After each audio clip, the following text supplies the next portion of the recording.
L'inauguration du nouveau scanner à l'hôpital de Sikasso, une avancée majeure pour la santé dans la région du Kénédougou. Les détails à suivre au cours de cette édition. Opération Mali-Chine, le gouvernement de la République populaire de Chine apporte son soutien aux victimes des inondations avec une aide de 1,724 milliards de francs CFA. Mois de la solidarité et de lutte contre l'exclusion, c'est parti pour la 29e édition avec le professeur Kanoumé Jean Bosco Konaré, désigné parrain national. C'était là les titres. Bonjour, bonsoir mesdames et messieurs, selon l'endroit où vous êtes content pour moi de vous retrouver. Bienvenue à cette session d'information.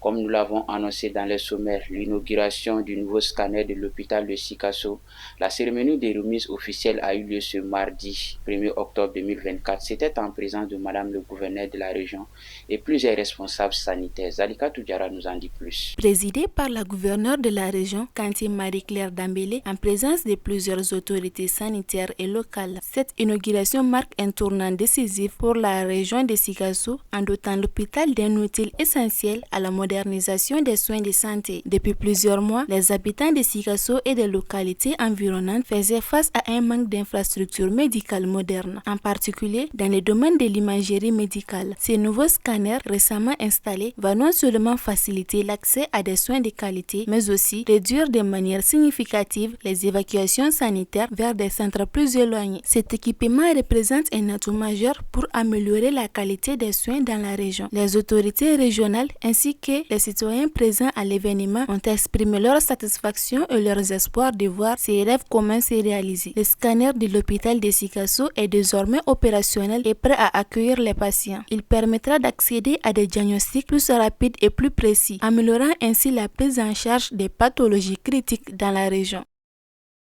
L'ambassadrice américaine Linda Thomas-Greenfield a rencontré le ministre malien des Affaires étrangères Abdoulaye Diop. C'était ce lundi 30 septembre 2024 à l'ONU.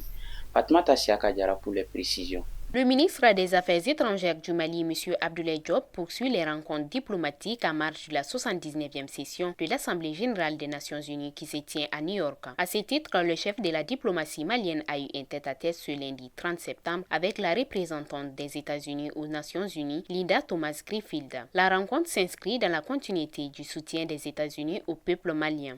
Selon Lauren French, porte-parole par intérim de la mission des États-Unis à l'ONU, l'ambassadrice Thomas-Greenfield a fermement condamné l'attentat du 17 septembre revendiqué par Al-Qaïda et a exprimé toute sa compassion en présentant ses condoléances aux familles et aux proches des tués et des blessés. La diplomate américaine a profité de cette rencontre pour réaffirmer l'engagement de Washington dans la lutte antiterroriste au Sahel. Au-delà des questions sécuritaires, les discussions ont également porté sur l'avenir politique du Mali. L'ambassadrice n'a pas manqué de rappeler l'importance du processus démocratique, exhortant le gouvernement de transition à programmer et à tenir des élections pour tenir sa promesse envers le peuple malien. C'est parti pour la 29e édition du mois de la solidarité et de lutte contre l'exclusion qui a été lancée ce mardi 1er octobre avec comme parrain national le professeur Kanoumé Jean Bosco Konaré. Zalika Toudjara pour les précisions. Cette première semaine dédiée aux personnes âgées a été l'occasion de rassembler les fêtières des associations de personnes âgées autour d'un idéal commun sous le thème « La solidarité envers les victimes des catastrophes, un devoir citoyen et un acte de civisme ». Le choix de cette thématique, selon le secrétaire général du ministère de la Santé et du Développement social, Dr Abdoulaye Guindo, vise à soutenir les victimes des inondations désastreuses que le Mali traverse actuellement. Une initiative qui renforce la mission de sensibilisation de la population sur les risques d'inondation et l'interdiction formelle d'attribution des parcelles à usage d'habitation dans les zones inondables. À noter que la marraine de la première semaine dédiée aux personnes âgées, Mme Djakité Kadjatougoula, présidente de l'Union des femmes musulmanes du Mali, était aux côtés du parrain national. Sa semaine sera suivie par celle dédiée de la femme et de l'enfant avec l'ancienne ministre Sangare Umumba. La troisième semaine, parrainée par l'historien Eli Kamate, porte les personnes vivant avec un handicap. Et enfin, la quatrième semaine sur jeunesse, l'emploi et l'entrepreneuriat sera parrainée par l'ancien footballeur international Seydou Keita, dit Seroubli. La réponse aux questions posées par les hommes des médias leur a permis d'éclaircir leurs préoccupations.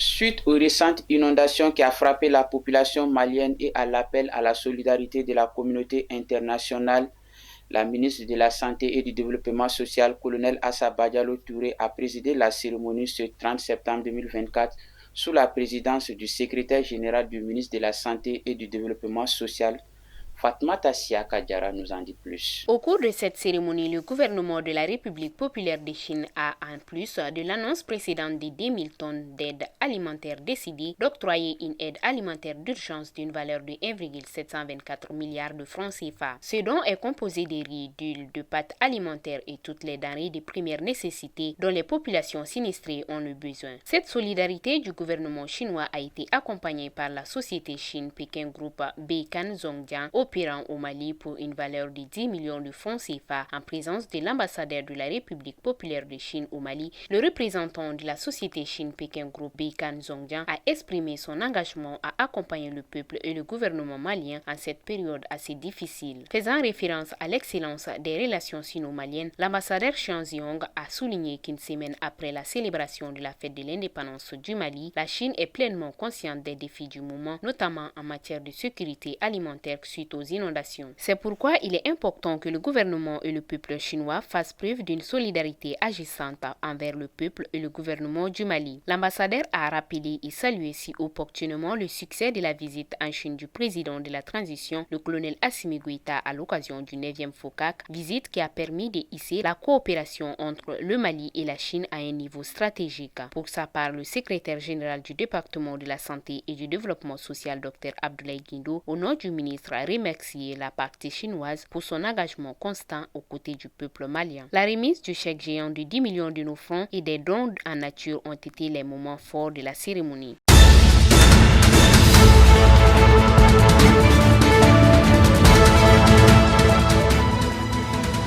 Chers téléspectateurs, c'est ce qui nous conduit vers la page internationale de cette session d'information. En bref, en son et en images, c'est une compilation de nos confrères de Africa News.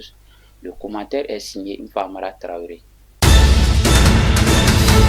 L'incursion terrestre de l'armée israélienne dans le sud du Liban marque une nouvelle étape dans le conflit au Moyen-Orient. De nombreuses explosions et une fumée visible à des kilomètres. Beyrouth, la capitale libanaise, a été frappée par des missiles de l'armée israélienne qui déclarent viser des emplacements du Hezbollah. Ces frappes sur la capitale libanaise interviennent au lendemain de l'attaque aérienne sur l'Israël. Mardi, ce sont plus de 180 missiles qui ont été lancés sur Jérusalem, confirmant la montée des tensions dans la région.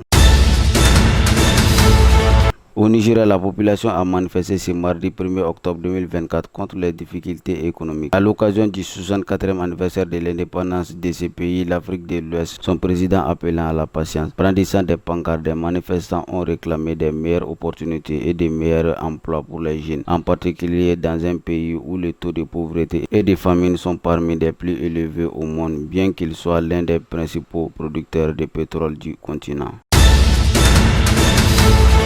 Ainsi prend fin cette session d'information. Content pour moi de l'avoir présenté. Bonne suite de programme sur Kine TV. Qu'Allah bénisse le Mali.